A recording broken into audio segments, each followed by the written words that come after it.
जब तक पूरे समाज में जागरूकता नहीं आएगी तब तक इसको नहीं रोका जा सकता। और इसमें हम सभी लोगों का सहयोग बराबर होना चाहिए, कम से कम किसानों को समझाने के लिए और उनको बताने के लिए कि इससे कार्बन का उत्सर्जन कितना होता है, हमारे स्वास्थ्य के लिए क्या प्रभाव पड़ता है। और इसी क्रम में रवि चौपाल कार्यक्रम हर पंचायतों में आयोजित किया जा रहा है और हमारे नुक्कड़ नाटक वगैरह के माध्यम से उनको जागरूक किया जा रहा है। और इन सारे कार्यक्रम में हमारे सभी विशिष्ट पदाधिकारी, हमारे जितने भी जिले से हमारे साथ लोग हैं, उनका सहयोग मिलता रहता है और हम लोग इस पर कार्य करते हैं। सरकार का एक सुझाव आया है कि अगर कोई भी किसान जो इसे पीड़ित कहा जाए या पराली जलाने से संबंधित में कोई बोलना चाहते हैं कि क्या लाभ है क्या हानि है, तो एक आदमी कोई आदमी आके बोल सकता है। सरकार ही आदेश हुआ है, तो जहां सब जानना चाहते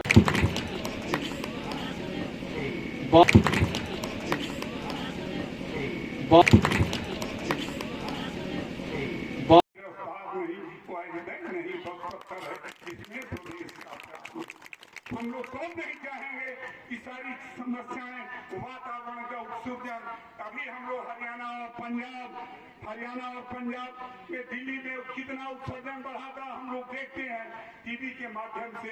मोबाइल का हमारे घर बेटी और बहुओं चलाती है, वो भी जानती है कि देश में कितनी इसकी समस्याएं हैं।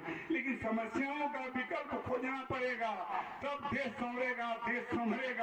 और हम लोग जनप्रतिनिधि जो हैं, जनप्रतिनिधि जो एसी में चलते हैं और एसी के ऊपर घूमते हैं, उनको किसानों का दर्द नहीं मालूम होता है। वो नहीं जानते हैं हजारों करोड़ों रुपया जल जाएगा व्यवस्थाओं में। नहीं पत्थर है, इसमें तो हम लोग कौन नहीं चाहेंगे कि सारी समस्याएं, वातावरण का उत्सर्जन, अभी हम लोग हरियाणा और पंजाब में, दिल्ली में कितना उत्सर्जन बढ़ा था हम लोग देखते हैं टीवी के माध्यम से। मोबाइल का हमारे घर बेटी और बहुओं चलाती है, वो भी जानती है कि देश में कितनी इसकी समस्याएं हैं। लेकिन समस्याओं का विकल्प खोजना पड़ेगा, तब देश संभलेगा। और हम लोग जनप्रतिनिधि जो हैं, जनप्रतिनिधि जो एसी में चलते हैं और एसी के ऊपर घूमते हैं, उनको किसानों का दर्द नहीं मालूम होता है। वो नहीं जानते हैं हजारों करोड़ों रुपया जल जाएगा व्यवस्थाओं में। लेकिन किसान की समस्या है, किसान के घर में जाकर जो समझते कि आज खेत का कटनी हो रहा है, पुआल कैसे हटेगा। किसान लोग, यदि नेता लोग वोट देने जाते हैं, लेकिन आज किसान की समस्या है, वो जीएम साहब से मिलते, मुख्यमंत्री जी से मिलते, सबसे मिलते, कहते कि मनरेगा के जो मजदूर हैं उनको इसी काम में लगाया जाए, उसकी खेत वालों से भुगतान लेकर आदमी मुहैया हो जाता। तो जिसके पास मशीन है और जो बेमशीन वाले सब लोग लगकर उस पर काम करते। मैं यही चाहता हूँ, सर्वे भवन्ति सुखिनः सर्वे सन्तु निरामया। इसी बात के साथ मैं वाणी को विराम करता हूं। किसान का दर्द सब किसान ही समझ सकता है। जिन कठिनाइयों में, जिन परेशानियों में, धूप हो, पानी हो, आंधी हो, बारिश नहीं हो रही है तो बादल की तरफ देखता, हम लोग पिक्चर देखते थे, वो तो स्वयं झेलते हैं। जब भी कृषि टास्क फोर्स की बैठक होती थी, हम लोग सुबह से लगता था कि आज बारिश यहाँ नहीं, वर्षापात की क्या पोजीशन है, कैसे किसान रहेंगे। यहाँ तो कैनाल है तो कम से कम नहर के माध्यम है, स्टेट ट्यूबवेल कुछ काम करता है, कुछ प्राइवेट ट्यूबवेल मिलाकर आप लोग अपने प्रयास करके ही कम से उस धाम नहीं, उस प्राण को आप बनाए रखने का काम करते हैं। यानी प्राण को देने वाले किसान को हम प्रणाम करते हैं। आप ही लोग का परिणाम हुआ कि अभी इतनी अनावृष्टि में बारिश इतनी कम हुई, फिर भी कवरेज 90% से ऊपर दिखाई दे रहा था। थोड़ा लेट थी सही, लेकिन समय के साथ कुछ न कुछ हमें काम की चीजें मिल गई है। और आज के समय में देख रहे हैं कि कई जगह धान नदी प्राप्ति का काम भी शुरू हो गया है। ये तो प्रक्रिया आपकी मेहनत का फल हुआ कि आपने प्राण बोया, लेकिन जो ही वहां से निकालते हैं तो हमारी जो धरती माता आपको प्राण दे रही थी, और पराली जलाते हैं तो प्राण उसका खराब होने लगता है, प्राण अवशोषित होने लगता है। वो सिर्फ इसलिए मुझे ऐसा लगता है कि कौन उसको ढोएगा। जैसे बता रहे थे कि मनरेगा के मजदूर उसको ढो देते हैं, कहीं न कहीं कौन उसको ढोएगा। बड़े किसान को छोटी छोटी बातें लगती है कि एक बार जोरदार तालियां बजाइए आप सभी लोग की तरफ से। हम महिलाओं को सम्मान देते हुए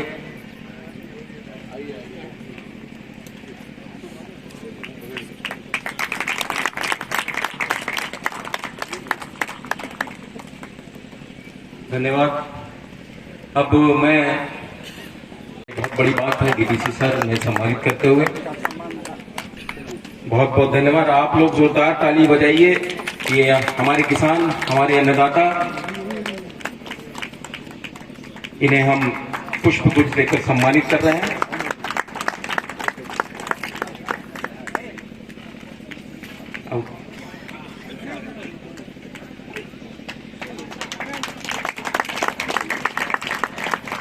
हमारे महिलाएं जो हमारी प्रगतिशील किसान हैं,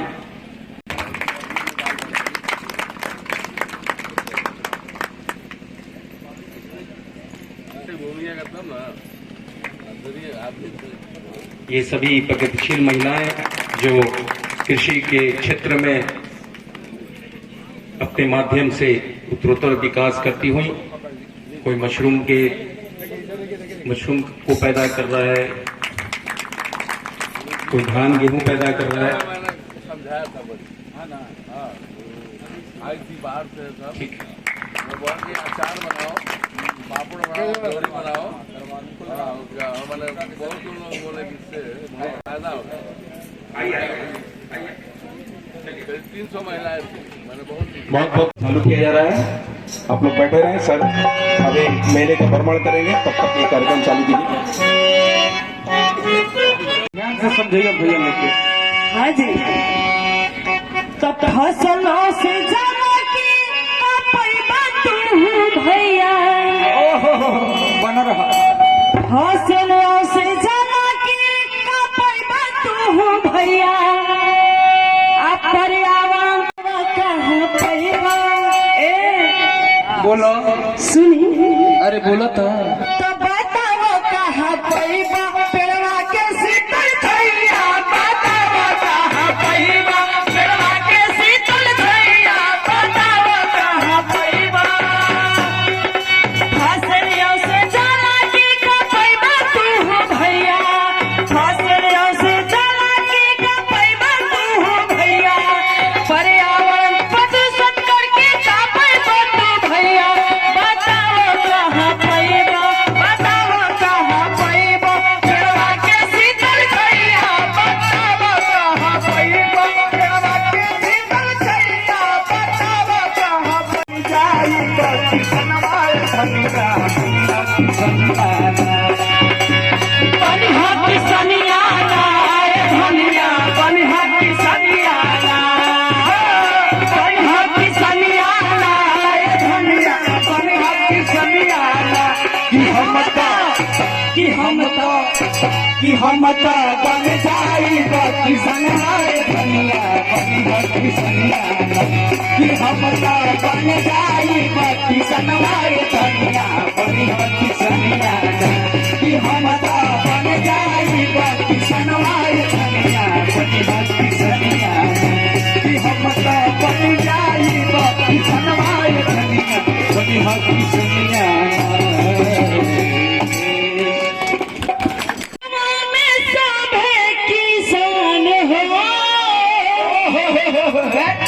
अजब लहरे सीवना, यार खेतवा में सभे किसान हो, जब लहरे सीवना, खेतवा में सभे किसान हो, जब लहरे सीवना।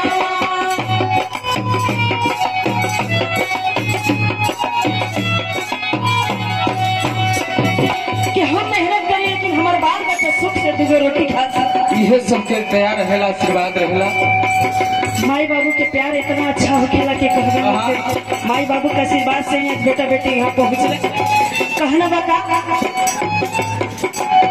लहर लहर मारे ताल तलैया, हरी हरी पतिया में छिपली मकैया, हरी हरी पतिया में छिपली मकैया, लहर लहर मारे ताल तलैया, हरी हरी पतिया में छिपली मकैया। अरे लहरे गाना बीचे धान हो, लहरे गाना बीचे धान हो, जब लहरे जीवनावा, लहरे गाना बीचे धान हो, जब लहरे जीवनावा, लहरे गाना बीचे धान हो, जब लहरे जीवनावा, खेतवा में रहे किसान हो, जब लहरे जीवनावा, खेतवा में रहे किसान हो, जब लहरे जीवनावा। मुनिया कमाई हो। ए भाई कहाँ मेहरारू चल गई बिया ना दारू हो। ए पूजवा का मम्मी, अजी हम भरतनी पानी। ओ मेरी रानी, सुना ना, तोहरा से एगो हमरा बात करे के बा, कुछ तोहरा से खास बात करे के बा। अजी छठ में सुखाओ तनी हम आम के अचार का करे के बरवा विचार। आम के अचार तो भूखे बुझाता हमरा के रखे देबू, इहे बा तोहरा विचार। सुनो ऐसा काम बा कि हम जाते ही कलकत्ता। ए जी दिमाग सखिया नहीं बता जी। अरे हम कलकत्ता जाते कमाए। कलकत्ता कमा जातनी का करे? सुनी अपन खेती में चल करके कमाई जी, धान गेहूं रोपो जी, काटो जी, पिटो जी, अपने धरती के माटी लगाओ जी, देह में का झाड़ हुए। अच्छा ये बताएंगे रउआ कितना तक पढ़े जी? रउआ बाबू माई कितना पढ़े हुए? अरे हम 2 तक पढ़े, 2 पास है। हाय देखिए जा साहब, हे दीदी हाय देखिए जा, इनके बाबू माई 2 तक पढ़ले है और हमके बाबू माई बीए पढ़ले है। ये बताई कि बाहर में जाके करिए का, खूब करिए तो ईटा ढोइए, गिट्टी ढोइए, सीमेंट ढोइए, के अलावा करब का आई अपन खेत में कमाई तो 2 पैसा आइबो करी, आराम से दोनों बेकत खाएंगे जी नून रोटी। कहा तरी के अपन माटी अपने देह लगावे, इनका के लिए क्रीम पाउडर लिपस्टिक आ हम अपने खेत के माटी अपने देह में लगाए। चलो बड़ी सिखा दे। क्रीम पाउडर छोड़ी ना, धरती के जौन माटी होखेली बड़ा मस्त होखेला जी। तो उहे ना तोते कहत है कि हमनी के जाके अपन देह में जौन बात और माटी लगावे आ तोहन जानी के 7 दिन पर क्रीम पाउडर लगाई। सुनी हम कहत नहीं कि किसी किसी मत करी, मत जाई बाहर, हम ना जाए। का हाला कोई लगा जा सुबह सुबह सब लोग घरे हनुमान चालीसा होला तो कहाला खोले मेहरानू चालीसा होता। ए काका सुबह सुबह तो हमनी के हनुमान चालीसा करते हैं, लेकिन दोनों पे बता अपना मेहरानू चालीसा करते हैं। आजकल ऐसा नहीं भैया हो गई बनू, कहबे मत करी। ओम जय जय मेहर देवता, जवने कहबू तवने कर, पतिया मानवता, आहे पतिया मानवता। ओम जय जय मेहर देवता। अच्छा अब बुझा तो मेहरारूए चालीसा हमारा करे पड़िए जे रहू तो। सुनी हाँ। देखी जाए कि नहीं खे, आ एगो बात हमारे कान खोल के सुन लीजिए। का चीज हो?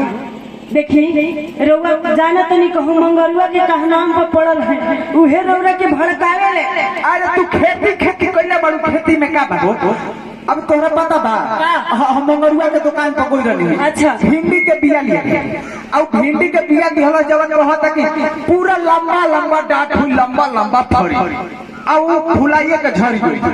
सब राउर करने के लिए हाँ, सब राउर कमाई के हुए हमार कमाई के। हाँ। वो कौन चीज हो? काहे जी हो देखी बा हम न जना खरोचना के चलते रोई बद बिलाई लेता नहीं। वो हर एक साल चाचा का करेला साल खेती में आग लगा दी है, जितना धान कटाई अब पुआर में बा आग लगा देने के बड़ू, आग लगा देने से का होखेला रोग के पता है का होला?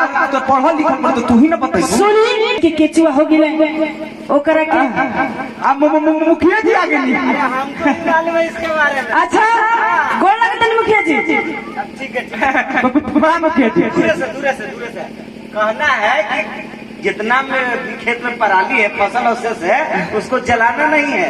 जलाइएगा तो नुकसान होगा।